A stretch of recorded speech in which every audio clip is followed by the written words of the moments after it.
अगर आप WordPress use करते हैं तो एक सवाल तो आपके जहन में भी ज़रूर आता होगा, पोस्ट और पेजेस में एक्चुअल डिफरेंस क्या होता है।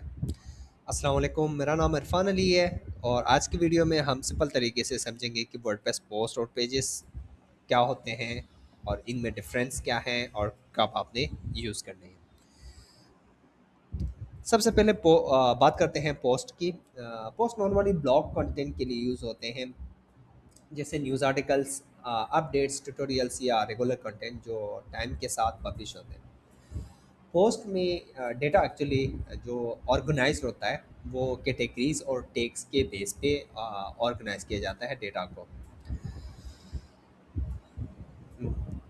और पोस्ट के अंदर ऑटोमेटिकली यानी ब्लॉग सेक्शंस में जब भी आप कोई पोस्ट पब्लिश करते हैं तो वो ब्लॉग सेक्शन में ऑटोमेटिकली डिस्प्ले हो जाता है वेबसाइट के। तो यानी ब्लॉग सेक्शन में अगर आप पोस्ट सेक्शन में चले जाते हैं तो वहाँ पे आपको न्यूली अपडेटेड पोस्ट आपको अवेलेबल मिलेगा। और पोस्ट में एक और बात ये है कि इसमें जब भी पोस्ट पब्लिश होता है तो उसकी पब्लिश डेट भी मेंशन होता है पोस्ट के अंदर। और मतलब जो लास्ट अपडेट होता है तो वो अपडेट भी मेंशन होता है बाज़ के अंदर। और अगर आपने वर्डप्रेस वेबसाइट के अंदर कोई डायनेमिक कंटेंट आपने शो करना है तो उसके लिए भी आपको पोस्ट का ही सहारा लेना पड़ता है। अगर आपने वेबसाइट के अंदर कोई डायनेमिक फीचर लगाना है, डायनेमिक कंटेंट लगाना है तो आप कस्टम पोस्ट टाइप्स का यूज़ करते हैं, जिसके ज़रिए से आप डायनेमिक कंटेंट वेबसाइट के ऊपर, वर्डप्रेस वेबसाइट के ऊपर आप डिस्प्ले कराते हैं। सेकंड नंबर पे अगर हम बात करें पेजेस की, तो पेजेस का कंटेंट फ्रीक्वेंटली चेंज नहीं होता। इसमें कैटेगरीज और टैग्स यूज नहीं होते।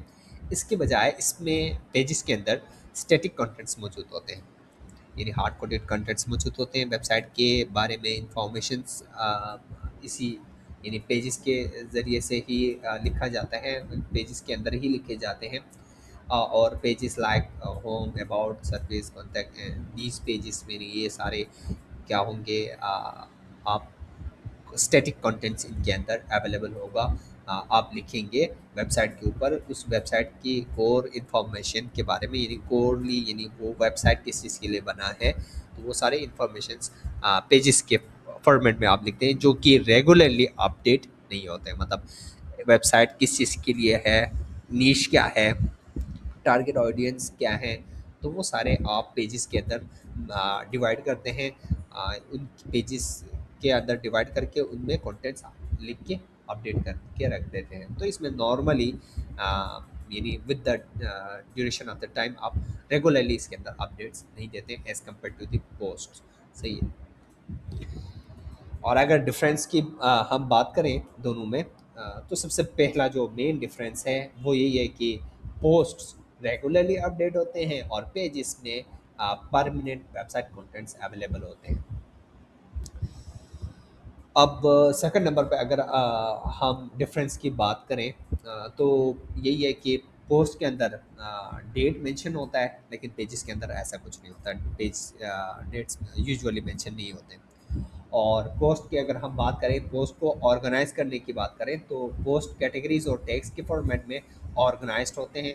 अगर आप कोई भी किसी भी कैटेगरी को सेलेक्ट करेंगे तो उस कैटेगरी के बेस पे जितने पोस्ट अवेलेबल हैं तो वो सारे आपको शो होंगे, या टैग्स कोई सी भी टैग्स आप सेलेक्ट करेंगे, ये ऑप्शंस वर्डप्रेस के अंदर ऑलरेडी मौजूद हैं, तो आपको परेशान होने की बात नहीं है।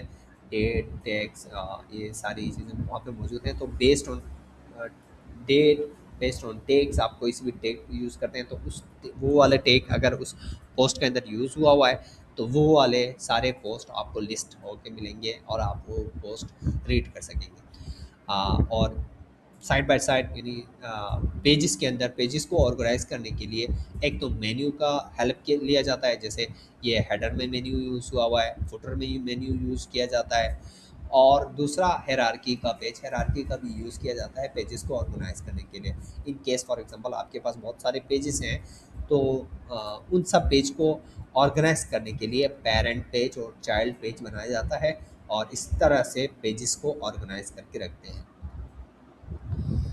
और अगर हम एसईओ के हवाले से बात करें तो एसईओ पे पॉजिटिव इम्पैक्ट या फ्रेश कंटेंट की वजह से जो हमारा पोस्ट है वो बहुत हेल्पफुल होते हैं एसईओ को रैंक करने में या एसईओ आपका बढ़ाने में या बेहतर आपको ऑर्गेनिक ट्रैफिक लेने में अपनी वेबसाइट के ऊपर।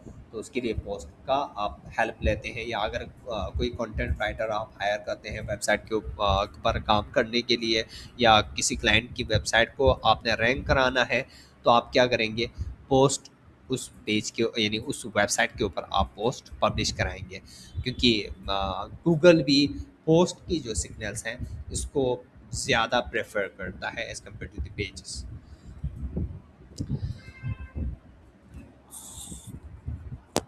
सो ये थे पोस्ट और पेजेस के दरमियान डिफरेंस। बाकी हम अभी खोलते हैं लोकल डब्ल्यूपी जो हमने लास्ट टाइम, अगर आपको याद हो तो पिछले वीडियो में हमने एक वेबसाइट बना दिया था लोकल डब्ल्यूपी इंस्टॉल करके, सिंपल टेस्टिंग वेबसाइट बना दिया था। अभी हम उसी साइट को खोलेंगे और उसी के अंदर एक पेज और एक पोस्ट बना के आपको दिखा देंगे। हमारा डेव साइट था, आप साइट करते हैं, आपने सिंपल से इसी लोकल डब्ल्यूपी को ओपन करना है, अपनी वेबसाइट सेलेक्ट करना है। अभी ये रनिंग मोड में है तो हम डायरेक्ट डब्ल्यूपी एडमिन सेलेक्ट करते हैं। अगर याद हो तो हमने सिंपलिसिटी के लिए एडमिन एडमिन रखा था, लेकिन जब आप क्लाइंट के वेबसाइट के ऊपर काम करेंगे तो पासवर्ड और यूज़र नेम एडमिन नहीं रखिएगा, कोई स्ट्रॉन्ग चीज़ रखिएगा क्योंकि हैकिंग बहुत ज़्यादा होते हैं, स्पेशली वर्डप्रेस वेबसाइट्स के ऊपर अटैक्स बहुत होते हैं। अच्छा, तो बाय डिफ़ॉल्ट जब आप वर्डप्रेस फर्स्ट टाइम इंस्टॉल करते हैं तो वर्डप्रेस खुद एक पोस्ट पब्लिश करता है हेलो वर्ड के नाम से, सही है। आप इसको डायरेक्ट डिलीट कर दें, जैसे ही आप वेबसाइट क्रिएट करते हैं तो आके ये पोस्ट आप डिलीट कर दीजिएगा ताकि एसईओ के ऊपर इफेक्ट नेगेटिव इम्पैक्ट ना पड़े। बाकी एक प्राइवेसी पॉलिसी पेज और एक सिंपल पेज वर्डप्रेस का बाय डिफ़ॉल्ट बनाए जाते हैं। मतलब सिंपल पेज की तो हमें ज़रूरत नहीं है, सिंपल पेज की सॉरी, इसकी हमें ज़रूरत नहीं है। प्राइवेसी पॉलिसी की बाद में हमें ज़रूरत पड़ेगी तो ये ड्राफ्ट में ही रखेंगे फ़िलहाल, बाद में हम इसको पब्लिश करेंगे। तो पोस्ट बनाने के लिए आपको यहाँ पे मेन्यू में ऑप्शन में पोस्ट में आना पड़ेगा और ऐड न्यू पोस्ट अगर आप करेंगे तो यहाँ से ये पॉपअप आ रहा है, आप इसको क्लोज भी कर सकते हैं। फर्स्ट पोस्ट हमने नाम दिया, ये इसका पेज का नाम हो गया। अब यहाँ से शुरू होगा पेज का कंटेंट। अब ये तो है डिफ़ॉल्ट बाय डिफ़ॉल्ट वर्डप्रेस का एडिटर, बट हम लेटर ऑन आपको एलिमेंटर सिखाएंगे, एक वर्डप्रेस का बहुत माना जाना पेज बिल्डर जो कि बहुत ज़्यादा हाई डिमांड है मार्केट में, तो उसके बारे में आपको ज़्यादा इंफॉर्मेशन देंगे।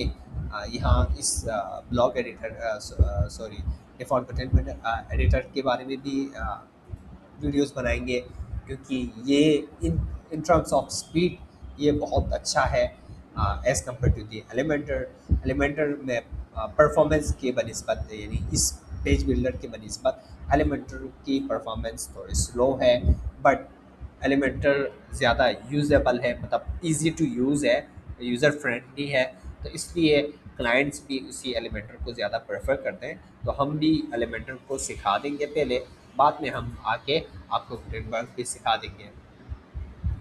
तो यहाँ से हम सिर्फ hello this is testing post, so यहाँ से आप ड्राफ्ट कर सकते हैं।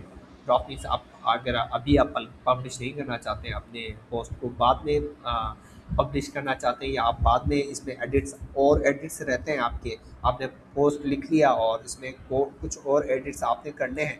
फॉर एग्जांपल इधर मैंने एक इमेज भी मैं डाल देता हूँ और लाइब्रेरी भी जाते हैं, कोई इमेज अवेलेबल है फिलहाल यहाँ पे अवेलेबल नहीं है, तो हमें अपलोड करना पड़ेगा। तो फिलहाल इसको रहने दें।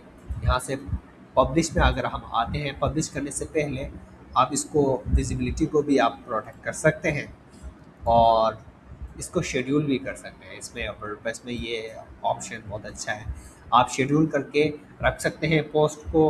अब ये क्यों करते हैं शेड्यूल? शेड्यूल एक्चुअली इसलिए करते हैं क्योंकि अगर आप instantly multiple number of the post आप पब्लिश करते हैं वेबसाइट से, तो गूगल के ऊपर एक नेगेटिव सिग्नल चला जाता है गूगल को। मतलब गूगल इसको नेगेटिव ले लेता है कि अगर आपके वेबसाइट से बहुत ज़्यादा पोस्ट एक दिन में या 2 दिन में बहुत ज़्यादा पोस्ट आप पब्लिश कर रहे हैं, तो वो नेगेटिव सिग्नल काउंट होता है। तो इसलिए आप क्या करते हैं, इसको शेड्यूल करके रखते हैं भाई। जैसे वीक में दो दो पोस्ट, 3 पोस्ट, 4 पोस्ट, अब वो डिपेंड करता है कि आप कौन से नीश के ऊपर काम कर रहे हैं, तो उस हिसाब से आप पोस्ट करेंगे। तो उसको आप शेड्यूल कर सकते हैं, इस टाइम के ऊपर ये पब्लिश हो। आप आज लिख के रखेंगे, जिस दिन आपके पास टाइम है आप उस दिन लिख के रखेंगे और शेड्यूल करके रखेंगे, तो ये खुद बहुत उसी दिन जो टाइम आपने रखा हुआ है उसी टाइम पे ये पब्लिश होगा। अगर मैं नाउ कर देता हूँ तो पब्लिश, मैंने अभी इसको शेड्यूल से हटा दिया। तो अगर हम यहाँ से व्यू कर देते हैं, कंट्रोल मैंने दबा के ओपन किया है, तो ये इस तरह खुलेगा, जिसमें रिटन बाय यानी एडमिन ने लिखा है और कैटेगरी अनकैटेगराइज्ड है। मैंने कोई कैटेगरी असाइन नहीं किया था इसको, तो इस वजह से ये अनकैटेगराइज्ड आ रहा है और ये थोड़ा अजीब सा दिख रहा है क्योंकि ये डिफ़ॉल्ट थीम है, तो इस वजह से पोस्ट इस तरह दिख रहा है। बाकी अगर हम स्टाइलिंग करते हैं थीम की, तो ये बहुत अच्छा भी दिख सकता है। इसके अलावा आप इसको मुख्तलिफ स्टाइलिंग्स में दे सकते हैं।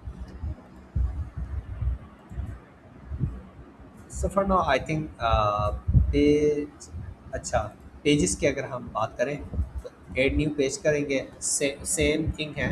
आप इसमें आपको टेम्पलेट्स दे रहे हैं सेलेक्ट करने के लिए, जो अगर आप इंटरेस्टेड हैं तो आप कोई से भी टेम्पलेट उठा सकते हैं और आप इसको यूज़ कर सकते हैं। फिलहाल हम टेम्पलेट यूज़ नहीं करेंगे।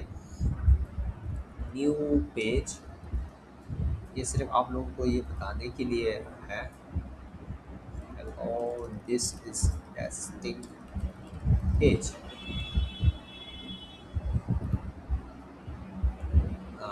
पेज को भी आप शेड्यूल कर सकते हैं अगर आप पब्लिश करने के हवाले से शेड्यूल करना चाहें। तो ये रहा हमारा पेज। अब देखें डिफरेंस, देखिएगा जब हमने पेज पब्लिश कर दिया तो इसके अंदर ऑथर का कुछ नहीं आ रहा, कैटेगरी के बारे में कुछ नहीं आ रहा, लेकिन यहाँ पे जब आप पोस्ट पब्लिश कर रहे हैं तो ये डिटेल्स एक्स्ट्रा आ रहे हैं। और अगर आप देखें यहाँ पे कमेंट का भी ऑप्शन आ रहा है पोस्ट के ऊपर, हालांकि पेज के ऊपर ऐसा कुछ नहीं आ रहा। तो ये डिफरेंस है पोस्ट, क्योंकि बाय बाय टाइम होता है और इसमें अपडेट्स आते रहते हैं, लोग इसमें इंटरेक्ट करते हैं पोस्ट के ऊपर। तो ये इस वजह से ये सारे विजिबिलिटीज़ या ये ऑप्शंस ऑन हो रहे हैं ये पोस्ट के ऊपर।